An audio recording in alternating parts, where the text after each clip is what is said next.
Hello guys, इस video में हम बात करने वाले देखिए आजकल जो डिवोर्स का रेशियो है यानी शादियां बहुत टूट रही हैं। अगर आप कोर्ट में भी जाके देखोगे तो आजकल 70 to 80% है ना, इस तरह के मामले आ रहे हैं। मैट्रिमोनियल मामले इतने ज़्यादा बढ़ गए हैं कि बस काम ही ये रह गया है। तो मैंने बहुत इस चीज़ का विश्लेषण किया कि ऐसा क्यों हो रहे हैं, क्यों बढ़ रहे हैं। बहुत लोगों से बात की, बहुत सारे ऐसे एडवोकेट से मैंने बात की जो मैट्रिमोनियल मामले देखते हैं। तो उसमें हुआ क्या कि जब ये देखा गया कि ऐसे मामले आजकल बढ़ क्यों रहे हैं, तो सबने अपने अलग अलग तर्क दिए। और उन तर्कों में किसी का कहना था कि यार लड़कियां आजकल अपने घर पे ज़्यादा बातें करती हैं, इसलिए डिवोर्स ज़्यादा हो रही हैं, इसलिए शादियां ज़्यादा टूट रही हैं। और किसी ने कहा कि ये मोबाइल जो है वो बहुत ख़राब चीज़ें कर रहा है, शादियां तोड़ देता है। तो बहुत सारी चीज़ें, लेकिन एक बात ऐसी भी बहुत सारे लोगों ने कुछ कॉमन बात जो कही वो मुझे लगता है कि मुझे आपके साथ शेयर करनी चाहिए। और मुझे बात वो थोड़ा लॉजिकली भी लगी, वो आप बताना कि लॉजिक है या उसमें नहीं है।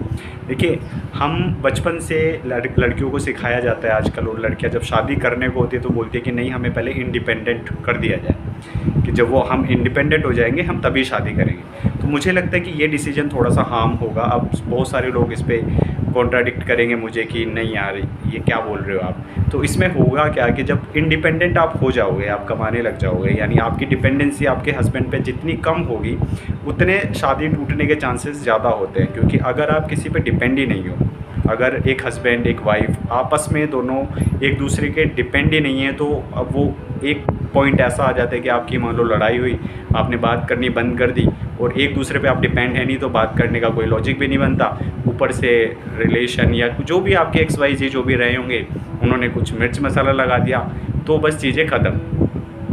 तो मुझे लगता है कि ये भी एक कारण है। तो मैं तो सिर्फ यही कहूँगा कि जितना हो सके कुछ ऐसे काम ज़रूर रखिए जिसमें एक हस्बैंड को अपनी वाइफ की ज़रूरत पड़े, उस पर वो डिपेंड हो।